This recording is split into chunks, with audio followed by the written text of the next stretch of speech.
Hello বন্ধুরা, আমার আরও একটা নতুন ভিডিওতে আপনাদের অনেক স্বাগত। তো আজকে একটা মিনি ব্লগ নিয়ে আসলাম। দেখুন, সকাল সকাল পুজো কমপ্লিট আর ঠাকুরঘরটা একটু অগোছালো হয়ে গেছে, কারণ একটু পরিষ্কার করেছিলাম তার জন্য। তো এগুলি কিছুক্ষণ পরে গুছিয়ে নেব। তো 2 দিন ধরে তো রৌদ্রই উঠছিল না, তো আজকে রৌদ্র উঠেছে।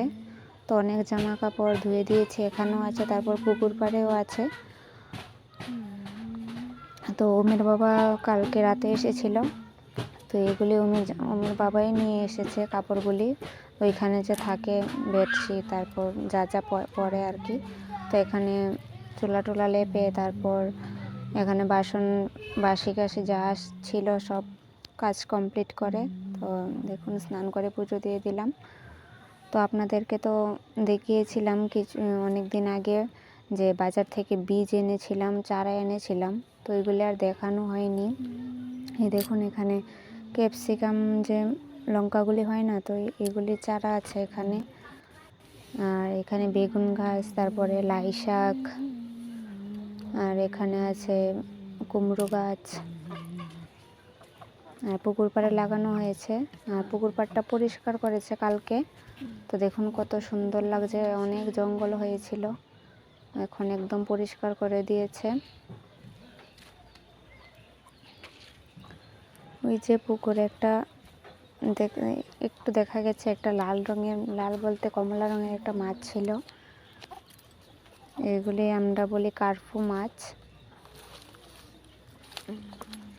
দেখুন, এখানে লাগানো হয়েছে ধনে পাতা। এই যে এগুলি ধনে পাতা, এগুলি আমরা কিছু কিছু উঠিয়ে খেয়ে ফেলেছি। আর এখানে আছে কুমড়ো গাছ, তারপর ওইদিকে আরও ধনে পাতা লাগানো হয়েছে, মূলো গাছ। হয় না আমাদের বাড়িতে কিছু, কারণ নারকেল গাছ আছে, নারকেল গাছের শিকড়ে হতে চায় না।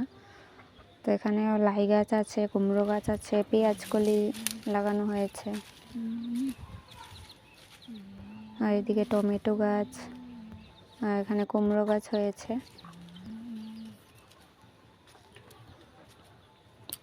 দেখুন, পুকুর পাড়েও কাপড় মেলে দিয়েছি।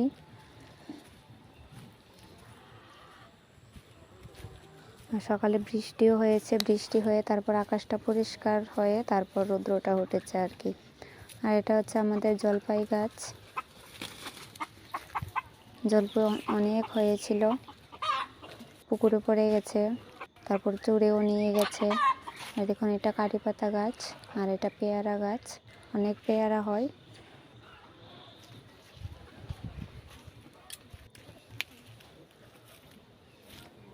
আর ধান টান একদম কাটা কমপ্লিট।